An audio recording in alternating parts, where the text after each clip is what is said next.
Good evening. Pawar education group में आप सभी का स्वागत है।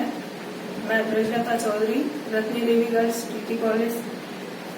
व्यक्तित्व के जो टॉपिक हमारे चल रहे थे उन्हीं में से एक आज हम आगे चलेंगे अधिगम के सिद्धांतों में। तो पिछली वीडियो आपने देखी होंगी, 3-4 वीडियो से संबंधित मैंने डाल दी हैं और अपेक्षा करती हूँ सभी स्टूडेंट्स को समझ आ रहा होगा।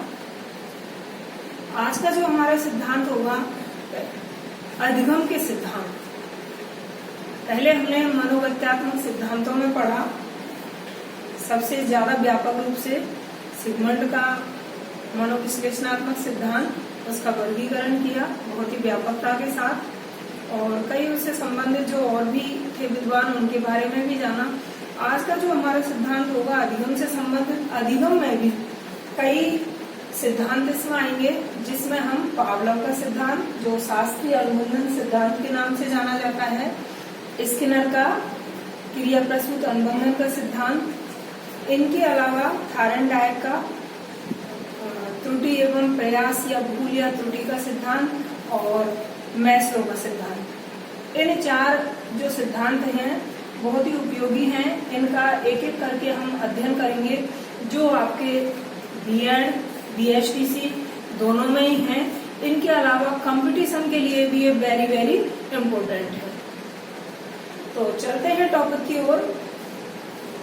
सबसे पहले हम बात करते हैं अधिगम की।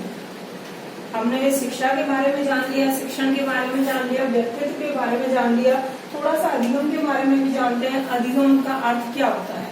लर्निंग से बना है, जिसका मतलब होता है सीखना, या किसी सामने वाले के व्यवहार के कारण व्यवहार में परिवर्तन होना भी अधिगम कहलाता है। इस अधिगम के लिए बहुत सारे ऐसे प्रयास या सिद्धांत विद्वानों ने दिए हैं। उन्हीं में से एक विद्वान हुए हैं पावलोव। ये जो पावलोव हैं रूस के रहने वाले हैं। ये शारीरिक चिकित्सक रहे हैं। इन्हें अपने कार्य के लिए 1904 में नोबेल पुरस्कार भी मिल चुका है। नोबेल पुरस्कार इन्हें मिला था अपने कार्य के लिए। इन्होंने जो सिद्धांत का मूल आधार रखा इनके अनुसार, वो है सिद्धांत का मूल आधार अनुबंधन। एक के बाद एक क्रियाओं का जुड़ना, आपस में क्रियाओं का संबंध स्थापित होना। तो इसीलिए इसको नाम दिया गया, पावलोव के सिद्धांत का आधार अनुबंधन है। अनुबंधन जो एक शब्द इसमें आया है, कहते किसे हैं? तो एक लेफ्रॉन कॉयस नामक विद्वान हुए हैं। क्या नाम है इनका? लेफ्रॉन कॉयस।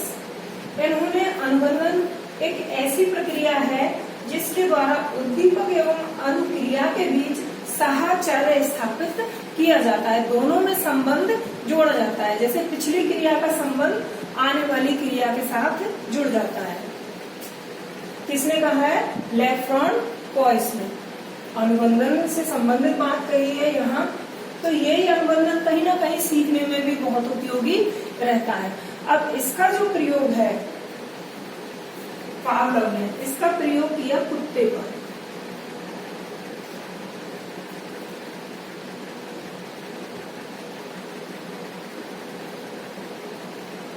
कुत्ते पर ये प्रयोग किया गया। किस तरह से किया गया? इन्होंने एक कुत्ते की जो लार ग्रंथियां हैं, उन लार ग्रंथियों को एक ऑपरेशन के माध्यम से या चिकित्सा के उसमें तो थी इनकी महारत, तो इन्होंने उनकी जो थी लार ग्रंथियां उनको एक नली में या किसी ट्यूब में जोड़ दिया। जोड़ने के बाद इन्होंने एक प्रोसेस रखी।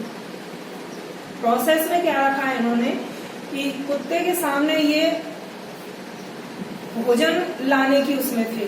तो इससे पूर्व इन्होंने जैसे ही कुत्ते की जो नली है वो सेट हो गई, उसके बाद इन्होंने कुत्ते के सामने भोजन स्थापित किया या भोजन रखा। मान लीजिए कोई भी ये पिंजरा है, इसमें अंदर बंद है या कहीं अपने उसमें रखा होगा इन्होंने कुत्ते को। मान लीजिए ये कुत्ता है, इसमें बंद है, इसकी लाल ग्रंथियां इन्होंने यहाँ जोड़ दी किसी ट्यूब में या किसी उससे और उसकी निगरानी ये करते रहे कि किस तरह से, और इधर बाहर कहीं भोजन प्रस्तुत कर दिया जाता या दिखाया जाता कुत्ते को। दो बातें इन्होंने रखी, एक तो स्वाभाविक और दूसरी अस्वाभाविक। जब भोजन को देखते हैं सीधे से, उसमें स्वाभाविक सी बात है कि अगर हमारे सामने भी कभी कोई स्वादिष्ट व्यंजन आता है या हर किसी के उसमें, तो खुशबू से ही मुंह में पानी आ जाता है, तो वही लार आ जाती है। तो वैसे ही कुत्ते के सामने जब भोजन आता है तो लार आएगी उसके सामने मुंह में भी।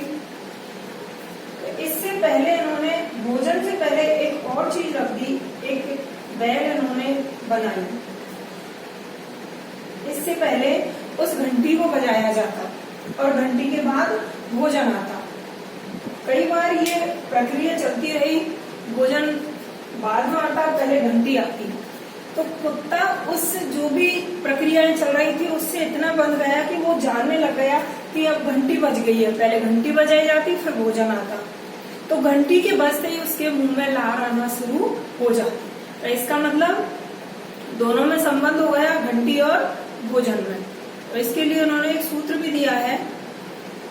बार बार इस तरह से इन्होंने ये प्रयास किया और हर बार वही बात होती, जैसे ही घंटी बजती कुत्ते के मुंह में लार आना शुरू हो जाता और भोजन बाद में दिया जाता। तो ये जो प्रोसेस चलती रही, तो ये दोनों एक क्रिया के साथ दूसरी क्रिया जुड़ गई, या एक जो भी उद्दीपक है भोजन, उसके साथ ये प्रतिक्रिया हो गई। ये क्रिया पहली है, दूसरी ये हो गई, तो कहीं ना कहीं आपस में इन दोनों में अनुबंधन है। इसी प्रकार से अगर हम सीखने की बात करें, सीखने के लिए हमें कहीं ना कहीं, जैसे हमने शुरुआत कहाँ से की थी, क्या हम डायरेक्ट पढ़ना सीख गए, पढ़ाना सीख गए? इससे पूर्व अगर हम देखें तो एक बालक को सबसे पहले वर्णमाला सिखाई जाती है या छोटे स्तर से आगे बढ़ाया जाता है। तो क्या वो आगे बढ़ के पीछे वाली चीजों को भूल जाता है? उसे न भूल करके कहीं ना कहीं उन दोनों में बंधन रहता है। उसे अगर शब्द सीखने हैं तो वर्णों का आना भी जरूरी है, और आगे वाक्य सीखने हैं तो शब्दों का भी आना जरूरी है। तो इस तरह से ये प्रोसेस अनुबंधित होकर एक से दूसरे के साथ जुड़ना, ये कहलाता है सहचर, आगे बढ़ती है। इनका जो सिद्धांत है, इनके कई उपनाम भी है।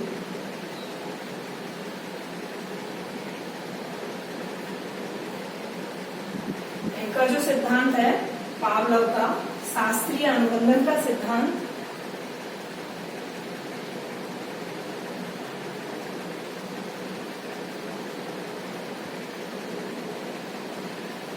शास्त्रीय अनुबंधन का सिद्धांत।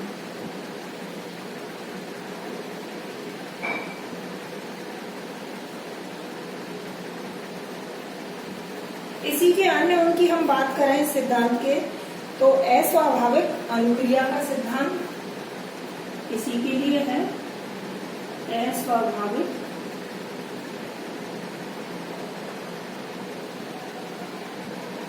अनुक्रिया का सिद्धांत। इसके अतिरिक्त इसका अगला नाम है सहज संबंध क्रिया का सिद्धांत।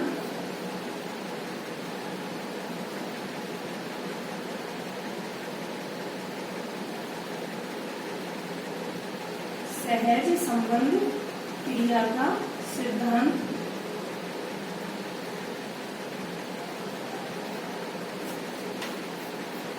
इसके अलावा इसका एक नाम और दिया है प्राचीन, उसमें परंपरागत अनुबंधन का सिद्धांत।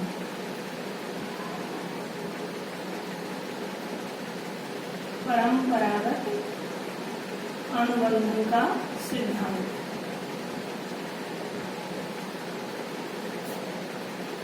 और इसी सिद्धांत को RS क्रिया का सिद्धांत भी कहा जाता है। ये पूछा जा चुका है एक बार, RS क्रिया के सिद्धांत के नाम से किस सिद्धांत को जाना जाता है?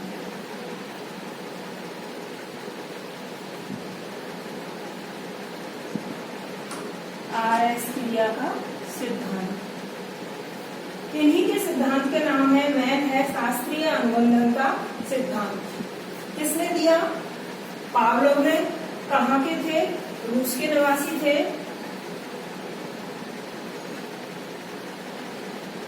ये शारीरिक चिकित्सक थे।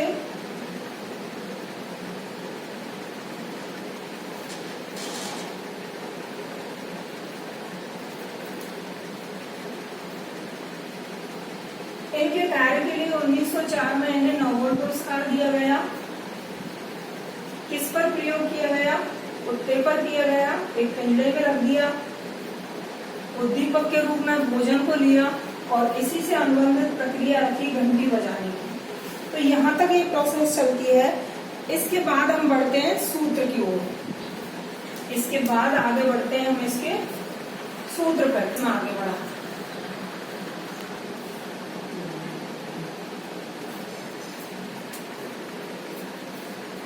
अगर प्रयोग की उससे हम इसे देखते हैं आगे इसमें, तो सबसे पहले बात आती है भोजन की।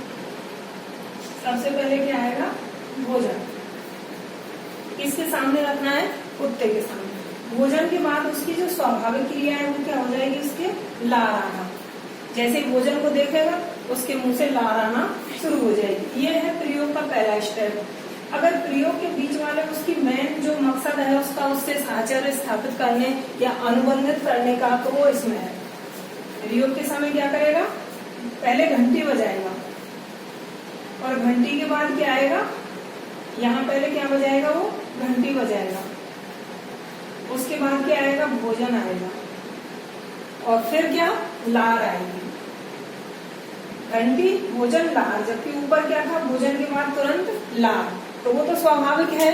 खुशबू देखते ही हम कहीं भी बाहर निकलते जाते हैं, कोई भी खुशबू आती है या कोई मनपसंद चीज जैसे दिखाई देती है तो अपने आप से ही मन कर जाता है कि कितनी अच्छी खुशबू आ रही है, तो खाने का भी मन करता है। तो वैसे ही एक जानवर पर इन्होंने प्रयोग किया है, वो कौन है? कुत्ता। तो वो भी ऐसे ही है, सजीव प्राणी है। प्रयोग के समय पहले क्या करेगा? वो बैल बजाएगा। यहाँ जैसे ही बैल बजती है वैसे ही उसके मुंह में क्या आ जाएगी? बैल के बाद भोजन, भोजन के बाद लार। अगली जो आती है प्रयोग की लास्ट, वो यहाँ भोजन नहीं आता है। यहाँ क्या आती है? पहले घंटी बजाई जाती है और घंटी बजते ही उसके मुंह में लार आना शुरू हो जाता है। भोजन न आने पर भी लार शुरू हो जाती है। ऐसा क्यों हुआ? क्योंकि वो बंध गया। उसके पीछे एक के बाद एक क्रिया होती जा रही थी तो उससे अनुबंधित हो गया। तो ये कैसी हो जाएगी? अस्वाभाविक क्रिया। भोजन न होने पर भी लार आना। उसे खाने को कुछ भी नहीं दिया जा रहा है, फिर भी केवल घंटी से ही उसे ऐसा लगता है कि अब घंटी बज गई तो भोजन भी आएगा। तो इस तरह से ये सबसे पहले क्या? भोजन, भोजन के बाद लार आती, उसे तो कहते स्वाभाविक। प्रयोग में पहले घंटी बजाई जाती, फिर भोजन, फिर लार। अब यहाँ भोजन को हटा दिया, केवल घंटी, और घंटी के बाद भोजन न आने पर भी उसके मुंह में क्या आती? लार आने लग जाती। अब इसमें जैसे एक दो शब्द आए हैं। एस का मतलब है स्टिमुलस। स्टिमुलस जो है। दूसरा आता है अनुक्रिया, इसका मतलब है रेस्पॉन्स। ये कोई क्रिया होगी और इसके बाद इधर से कोई प्रतिक्रिया होगी। अगर हम इसे एक बार एग्जाम में पूछा जा चुका है, इनको क्रम से जमवाया गया था कि कौन किसके बाद आएगा, तो सबसे पहले उसकी यूसीएस, उसके बाद यूसीआर। तो यूसीएस से मतलब भोजन, जो स्वाभाविक उसके लिए है, क्रिया के लिए अनकंडीशनल स्टिमुलस, फिर स्वाभाविक क्रिया के लिए, फिर सीएस के बाद यूसीएस। सीएस का मतलब यहाँ केवल घंटी और इससे हो गया। उसके बाद सीएस के बाद सीआर, यहाँ केवल घंटी और दोनों ही स्वाभाविक हो गए। अब बात आती है उद्दीपक की। उद्दीपक दो उसमें यहाँ आ रहा है, एक तो स्वाभाविक क्रिया के रूप में भोजन, दूसरी अस्वाभाविक क्रिया जो क्या है? घंटी। तो इस तरह से ये कई उसमें पूछ लिया जाता है कि इसमें कौन सा उद्दीपक स्वाभाविक है, तो ये भोजन होगा। अस्वाभाविक की बात आएगी तो घंटी। क्रम से अगर इसकी इंग्लिश उसके हिसाब से देखेंगे तो इस तरह से ये तीनों सूत्र जमेंगे। उद्दीपक, स्टिमुलस, अनुक्रिया है, रेस्पॉन्स, आर से वो करते हैं और इसी के हिसाब से इसे आरएस सूत्र के नाम से भी जाना जाता है। और प्रयोग किस पर किया? कुत्ते पर। तो एक बार दोबारा से, ये रूसी मनोवैज्ञानिक थे पावलोव, शारीरिक चिकित्सक थे। इन्होंने कुत्ते पर प्रयोग किया और साहचर्य अनुबंधन की जो प्रक्रिया है उसका सीखने में महत्व क्या है। तो जैसे मैंने आपको पहले उदाहरण दिया, सबसे पहले जैसे वर्ण सीखते हैं, शब्द सीखते हैं, वाक्य सीखते हैं, और भी बहुत सारी ऐसी बातें होती हैं। इन्हीं के उनका एक वॉटसन नामक व्यवहारवादी विद्वान हुए हैं, उन्होंने भी इनकी जो है प्रयोग इसके आधार पर अपने खुद के बच्चे पर प्रयोग किया था। उसके सामने कोई एक चूहा या ऐसा कोई प्राणी रखा जिसे हाथ में देते ही वो आवाज करते थे। तो लगातार ये प्रोसेस चलती रही, तो उस बच्चे के सामने जब भी कोई इस तरह का कुछ भी दिया जाता, खिलौना वगैरह, तो उसे देख करके वो डरने लग जाता। इसके अलावा आपने देखा होगा कई बार जैसे किसान खेतों में बिजूका लगाते हैं, तो उन्हें देख करके उसका प्राणी होने का भ्रम हो जाता है जानवरों को, तो दूर से ही देख करके भाग जाते हैं कि शायद कोई यहाँ आदमी खड़ा है या कोई मानव है। तो सीखने में इन सब का महत्व रहता है। और ड्राइविंग वगैरह करने की होती है, कई बार बहुत सारी ऐसी बातें आती हैं, तो ये इसके अंदर आता है। अब इसके बाद आएंगे हम अगले प्रयोग पर, स्किनर। ये भी अधिगम के ही है इससे संबंधित।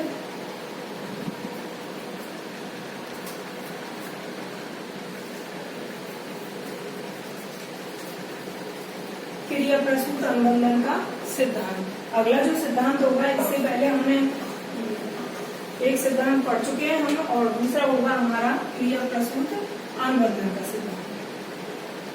ये जो क्रिया प्रसूत अनुबंधन का सिद्धांत है, B.F. स्किनर के द्वारा दिया गया। किसके द्वारा? B.F.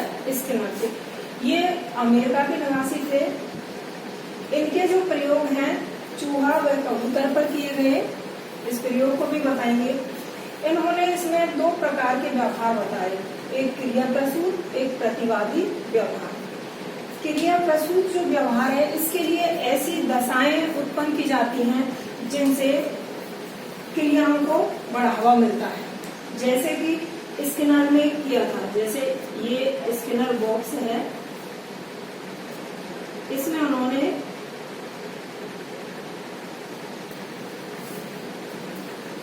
एक चूहे को बंद कर दिया, या मान लीजिए कबूतर पर दिया, ये चूहा हो गया। यहाँ बाहर या कोई एक खटका इसमें लगा दिया यहाँ,